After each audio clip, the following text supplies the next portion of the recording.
Thanks very much for staying with us. Time now for Eye on Africa with me, Georgia Calvin-Smith. Tonight, the search for survivors continues in Cameroon amongst communities devastated in the capital after a burst dam triggers fatal landslides in which dozens are killed.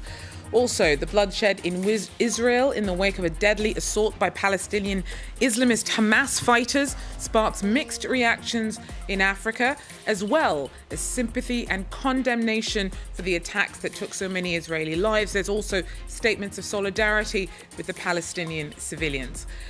And a snapshot of life around the shores of Kenya's largest freshwater lake has more bite to it than you'd expect. Flooding and rising water levels have led to an explosion in the crocodile population. But first, rescuers were sifting through the rubble in parts of the Cameroonian capital on Monday in the wake of a landslide in which at least 27 were killed. Precariously built homes were swept away as water rushed down from above as an entire section of a hill collapsed. Indira Eteng has more.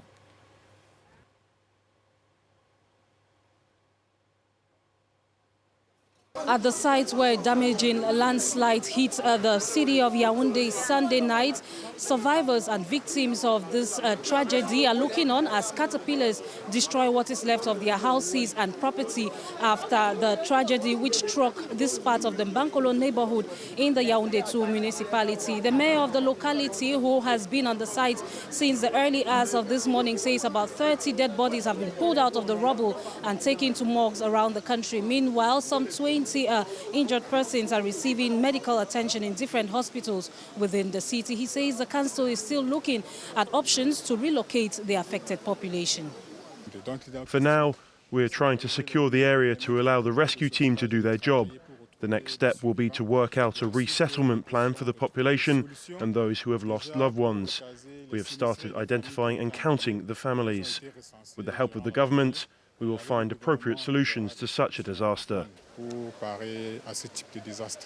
The incident happened Sunday night at about 7 p.m. while the victims were preparing or were getting set to retire for the day. A locally or man-made lake, which has been here for over 200 years, was overflew its banks after heavy rainfalls.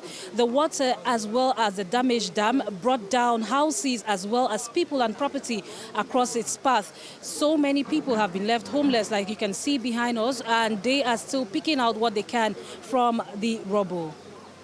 We overheard the loud sound of water running down. We couldn't move across.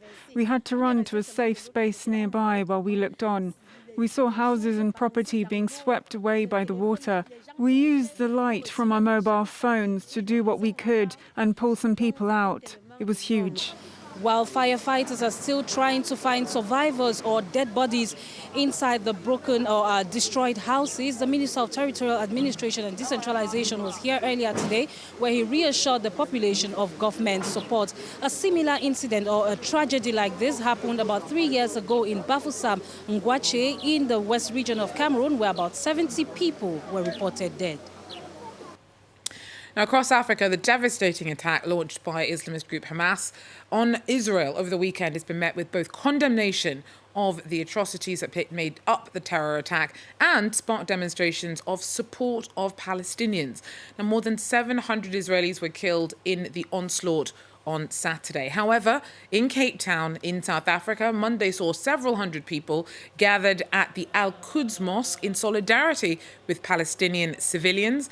And the country's ruling ANC party has said that the degenerating security situation is a consequence of Israeli occupation. Now, in Kenya, President William Ruto called for a ceasefire and said that his country would stand with Israel. A few hours later, though, African Union Commission Chairman Musa Faki Mahamat expressed his solidarity with the Palestinians. Our correspondent Olivia Bizu talks us through from Nairobi. In the past year, Kenyan President William Ruto has repeatedly said that Africa should speak with one united voice, whether it's at the climate summit or at other global events. And he's often said that the African Union is the one who should speak with that voice. However, over the weekend, Ruto said that he supported Israel and that the attacks that took place over the weekend were acts of terrorism. Meanwhile, most of the countries on the continent have long voiced their support for Palestine.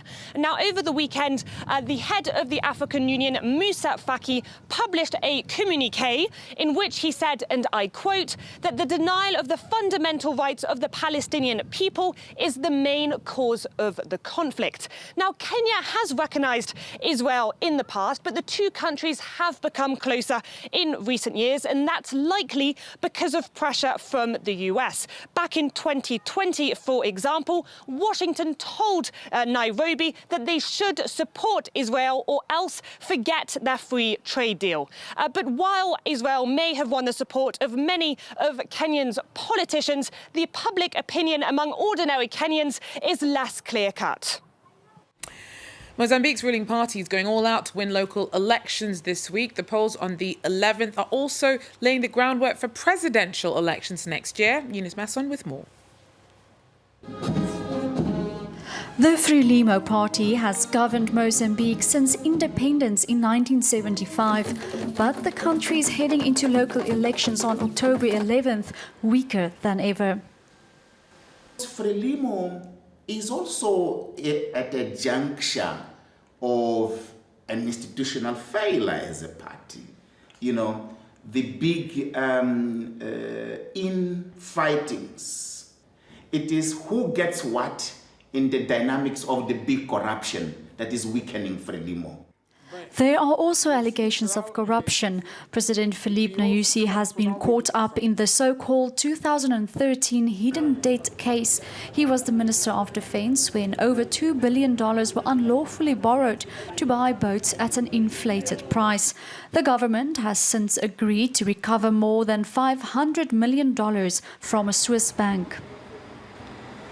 It will rescue the image of the government in the sense that the people will no longer look at the government of Mozambique with suspicious eyes. Security concerns have also rocked the country with the fallout from an Islamic insurgency in the northern regions in 2017. African military forces helped stabilize the situation, and Maputo insists that this week's election will go ahead in affected regions. From the assessment we did with the authorities, around 68% of the population has returned. Municipal elections are expected to proceed peacefully after all the Renamo military camps were closed down in June. The government has dismantled all the camps of the former rebel movement through its disarmament process. However, electoral tensions remain high between Renamo and the ruling party. The fact that wealth is not being evenly distributed and systematic electoral fraud, this is what explains that sometimes we don't have peace. This year's municipal elections pose as a credibility test for Frelimo before the country's general elections take place next year. Liberia is gearing up for elections on Tuesday as hopefuls try to trump President George Weah's bid for a second term. Now, the former football star came to power in 2017, and his critics say that that first term has been disappointing. Justice Baidu is in Monrovia. This is Liberia's first election since UN peacekeeping forces left the country in 2018. In 2003, this country returned from two brutal civil wars that is estimated to have taken the lives of around 250,000 people.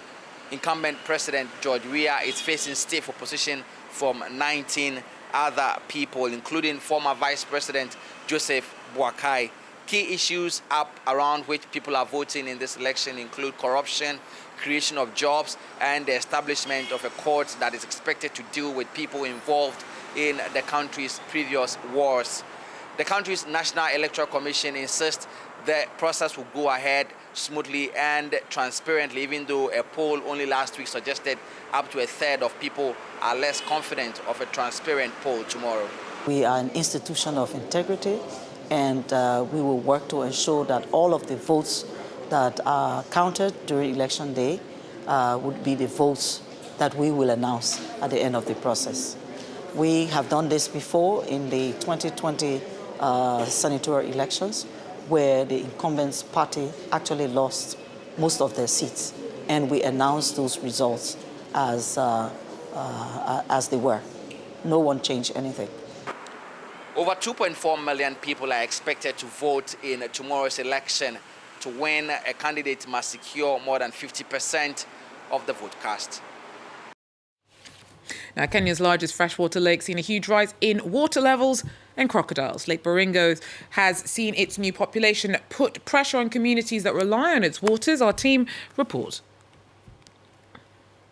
Lake Baringo is a lifeline for the local community. Francis Leckie has been fishing here for the past 30 years, but recently his livelihood has been endangered by an unexpected rival. I was attacked by a crocodile. I managed to survive, but one of my children didn't.